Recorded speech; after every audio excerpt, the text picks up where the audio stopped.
你好聪明，真是个小天才。这些话你是不是也经常对孩子说？在公园里看着他学会了荡秋千，我们脱口而出你好聪明。在家里看着他拼好了一块积木，我们笑着说真是个小天才。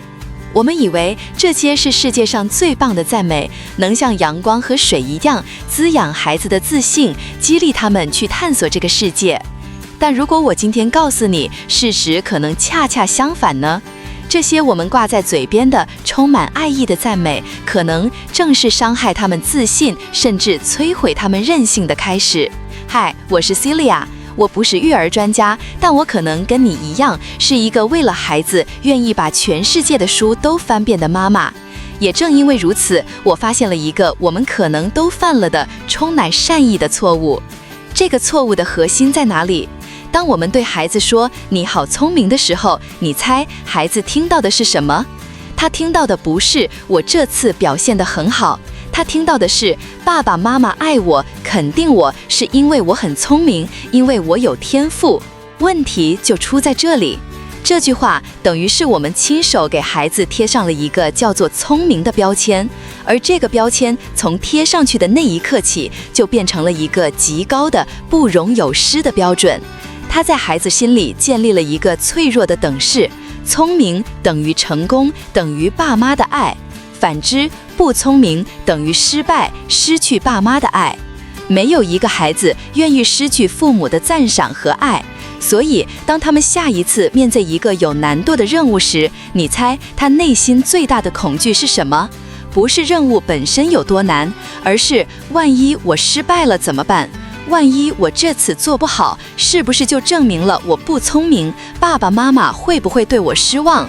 为了保护那个聪明的标签，为了让自己永远看起来够好，他们会下意识地做出一个选择，逃避挑战。他们会转而选择那些能确保自己100%成功的简单任务，因为只有这样才能不断地证明和维持自己的完美形象。想象一下，你的孩子手上捧着一座晶莹剔透的玻璃奖杯，上面刻着2个字“聪明”，这是你给他的最高荣誉。他会做什么？他会小心翼翼地捧着它，走每一步路都害怕它摔碎。当他看到一个很好玩的攀爬架，他会犹豫，因为爬上去可能会摔倒，奖杯就碎了。当他看到一堆可以创造无限可能性的复杂积木，他会退缩，因为万一搭不出来，就证明了自己其实配不上这座奖杯。于是他最终选择了待在最安全的原地，紧紧抱着那座脆弱又闪亮的奖杯，却错过了整个游乐场的风景和乐趣。这种为了保护标签而产生的玻璃奖杯心态，让孩子错失了成长和发展最宝贵的机会。他们不敢去拓展自己的能力边界，学不到处理失败的经验，更感受不到克服困难后的真正喜悦。他们选择了待在最熟悉、最安全的舒适圈里，用一次次的简单成功来巩固那个聪明标签。你可能会想 Celia， 你说的这些听起来有道理，但仅仅是理论推测吗？不，接下来这个来自史丹佛大学的著名心理学实验将会让你看到一句话的差别到底有多么惊人。史丹佛大学有一位非常著名的心理学家，叫做 Carol Dweck。他和他的同事对一群小学5年级的学生进行了一项影响后世几十年的经典研究。研究是这样开始的：首先，他们让所有的孩子都做一个非常基础、简单的智力测验。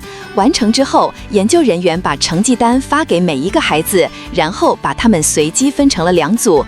对第一组孩子，研究人员给出的赞美是：哇，你在这个测验上表现得真棒，你一定很聪明。我们把这组叫做聪明组。对第2组孩子，研究人员换了一种说法：哇，你在这个测验上表现得真棒，你一定非常努力。我们把这组叫做努力组。好了，关键的时刻来了。赞美完之后，研究人员给了孩子们第2个选择。他们说，接下来你们可以选下一个任务。一个呢会比较简单，但我保证你们能做得很好；另一个呢会比较有挑战性，你们可能会犯错，但能从中学到很多东西。你猜两组孩子分别选了什么？结果让人非常惊讶。在那些被称赞聪明的孩子里，有高达67%，也就是2/3的孩子选择了更简单的任务。他们不想冒任何风险来挑战自己聪明的标签。而另一边，那些被称赞努力的孩子呢？结果完全相反，竟然有高达92%的孩子勇敢地选择了去挑战那个更难的任务。他们渴望通过挑战来学习和成长。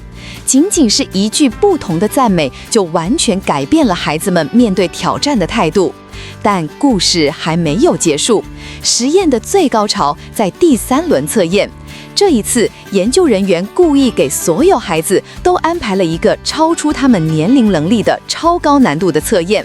这个测验的目的就是让每一个孩子都经历一次挫败感。经历了这次注定的失败之后，研究人员让孩子们做了最后一轮测验。这一轮的难度和他们第1轮做的测验是完全一样的。现在让我们屏住呼吸，看看最终的结果。那些一开始被称赞聪明的孩子，在经历了一次失败的打击后，他们再次面对同等难度的测验时，你猜他们的成绩发生了什么变化？他们的平均成绩放慢语速，暴跌了整整20%。失败摧毁了他们的自信，证实了他们内心我不够聪明的恐惧，让他们彻底崩溃。但是另一边呢，那些一开始被称赞努力的孩子，同样经历了那次超难测验的挫败。他们在最后一轮测验中的表现又如何？他们的成绩不止没有下降，反而飙升了将近30%。你没听错，是提升了30%。从-20%到+30%，这中间是50%的巨大差距，仅仅因为一句话的不同。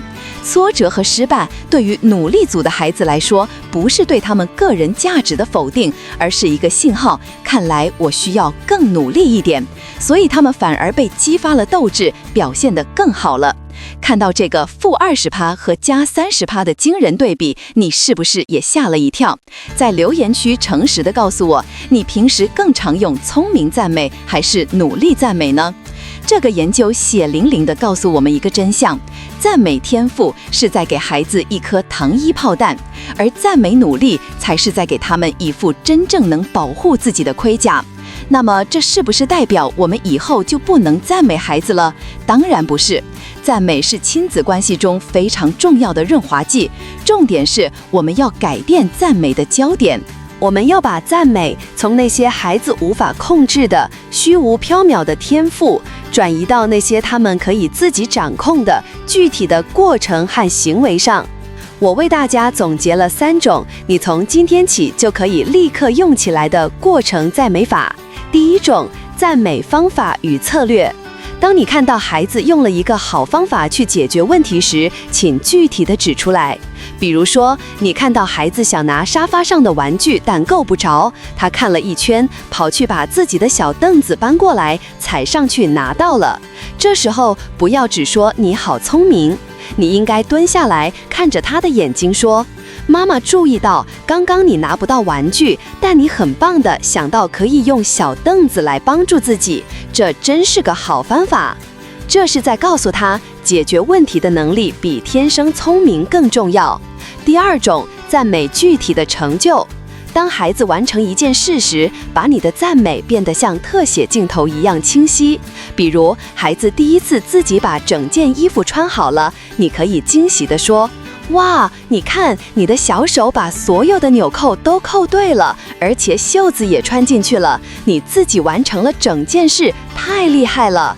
或者他画了一幅画给你看，不要只是笼统地说画得真好，你可以说，你的这幅画用了好多明亮的黄色和蓝色，让整个画面看起来好开心，妈妈很喜欢。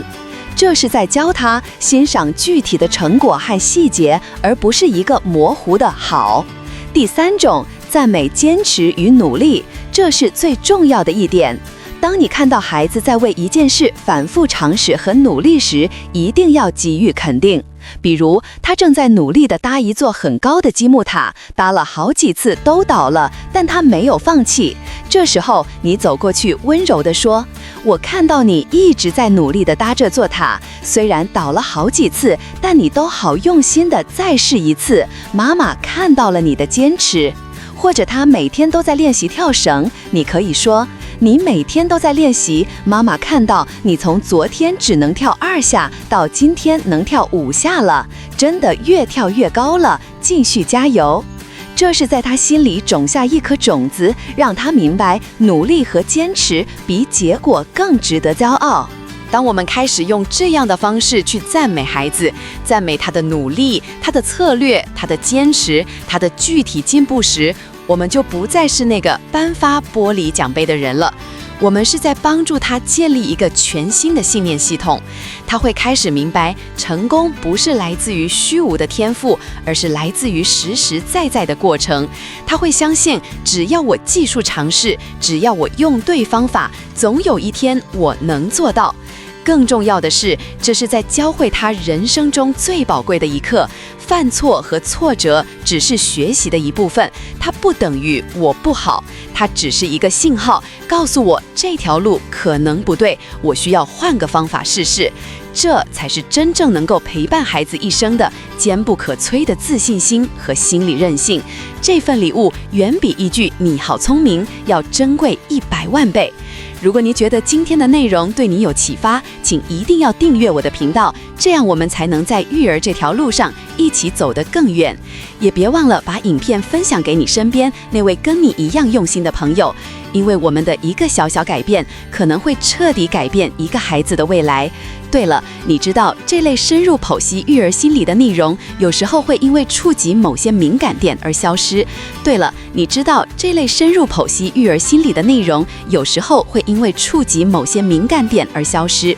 建议你现在就按下收藏，或是把影片下载下来，方便随时回来复习。